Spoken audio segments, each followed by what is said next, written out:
Wiki Beburan ini didirikan pada tahun 2002. Pada saat itu namanya masih Lembaga Keuangan Mikro. Koperasi ini belum bergerak di ekspor kopi. Tahun 2004 kita diterjang tsunami, jadi Aceh itu luluh-lantah. Tapi ada juga hikmah bagi kopi, khususnya kopi Aceh. Mata dunia semua tertuju kemari, jadi orang melihat bahwa kopi itu sebenarnya ada di sini. Arabica Jaya itu terletak di Aceh, bukan di Medan. Baburayan mulai ekspor itu tahun 2005. Kita ekspor itu di bulan Desember kalau tidak salah. Baburayan itu memiliki petani 5.800 yang tersebar di 2 kabupaten, yang pertama di Aceh Tengah dan di Bumi Muria. Ekspor kopi Baburayan itu lebih ke 90% itu ke Amerika, sisanya ke Eropa dan Asia. Mulai dari tahun 2008 sampai ke 2015-16 kita sudah ekspor kopi per tahunnya itu sekitar 2.000 ton atau 100 kontainer per tahun. Untuk yang kita jual lokal itu adalah kopi-kopi yang ungrade, artinya kopi yang grade-nya grade di bawah grade 1. Sampai saat ini permintaan kopi terus bertambah, dan juga seiring permintaan kopi lokal juga semakin kuat. Makanya yang diharapkan kepada petani kopi dan pengusaha kopi untuk menciptakan kopi yang sangat spesialty, dengan tujuan nantinya kopi kita akan menjadi kopi yang terbaik di dunia. Terima kasih.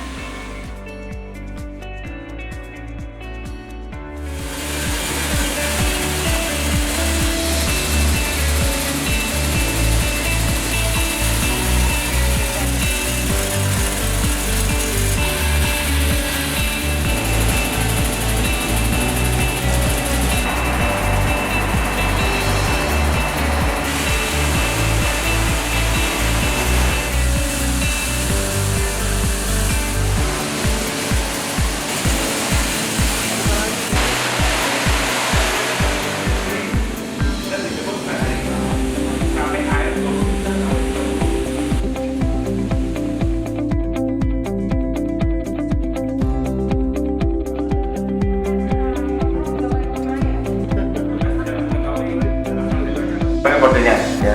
Jadi kodenya hanya diketahui oleh orang tertentu, ya, bagian manajer pembelian. Jadi setelah di roasting, hasilnya seperti ini. Ini biji sampel yang di roasting, ya. Jadi ketika masih ada negosiasi, sedang dihitung harganya, ini berjalan sampel ini.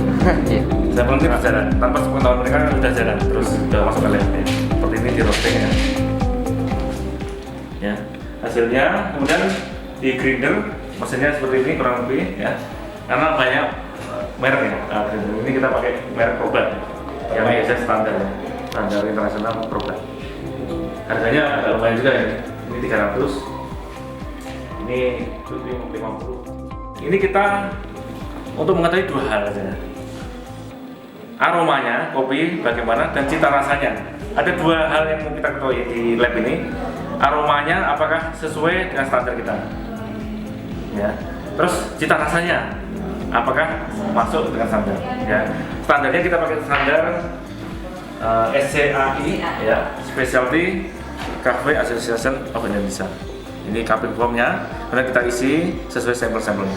Ya, ini ada beberapa parameter dari aromanya, ya, kemudian flavornya, ya, aftertaste-nya, ya, acidity, intensity, kemudian body, uniformity, clean cup, balance, sweetness, overall.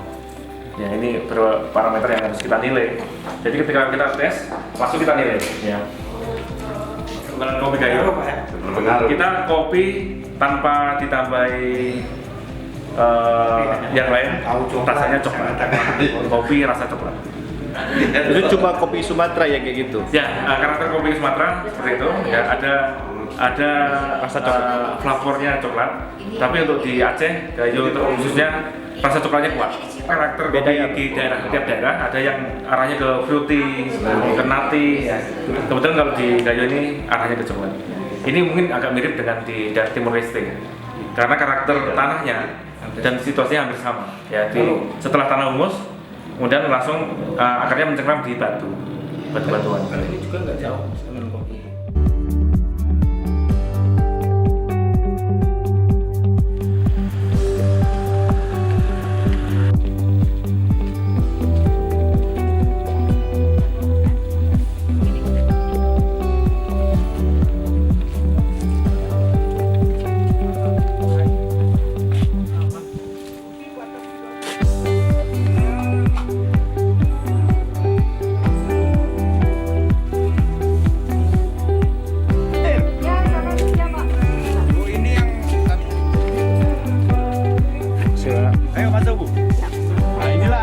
ya. Ya, udah keren nih, Pak. Jangan hanya keren aja Bu ya. Ya, Sudah Bu. Kenapa ada ini? ini udah bagus banget. Ini memanfaatkan semua. Jadi karena nuansanya dalam kebun kopi, jadi kita tetap memanfaatkan apa yang ada dari ini, Dari kebun. dari kebun kopi. Baik. Nah, silakan Pak. Keuntungan kami sebagai hidup di Gayo ini ya Bu ya, Benar. karena tinggal berada di ketinggian 1.200 meter di atas permukaan laut. Benar. Nah, kemudian apa keuntungan dan kelebihan kami sebagai petani mungkin yang selama ini kami sudah melakukan modernisasi tentang pertanian kopi. Mulai dari pemasaran ya Bu ya, dari penanaman, dari pasca penanaman sampai pasca panen. Nah, setelah pasca panen ada pasca pengolahan. Benar. Nah, kalau yang sekarang ini Ibu lihat, Ibu berada di sebuah kafe, kan gitu. Khususnya kafe ini bisa saja bermacam-macam jenis. Benar. Tapi pada hari ini Ibu berkunjung ke tempat kafe yang disebut kami ini yang namanya edukasi kopi. Itu ada proses dari hulu sampai hilir. Benar. Nah, nanti kebetulan kalau Ibu mau bercerita, kalau mungkin dari pasca pengolahan tanah, penanaman, dari pembukaan lahan sampai ke pasca panennya boleh juga cerita. Artinya mengedukasi kami sebagai petani kopi bagaimana agar kami ini bisa hidupnya sukses. Jangan tidak bukan menjadi petani yang sifatnya memadam, Iya. berpindah-pindah ya, Iya. dari lahan satu ke lahan lain. Iya. Nah, kita untuk menghindari itu, Iya. maka kita coba bekerja sama dengan nelayan dari sistem pengolahan tanah, sistem manajemen pemasarannya gimana gitu.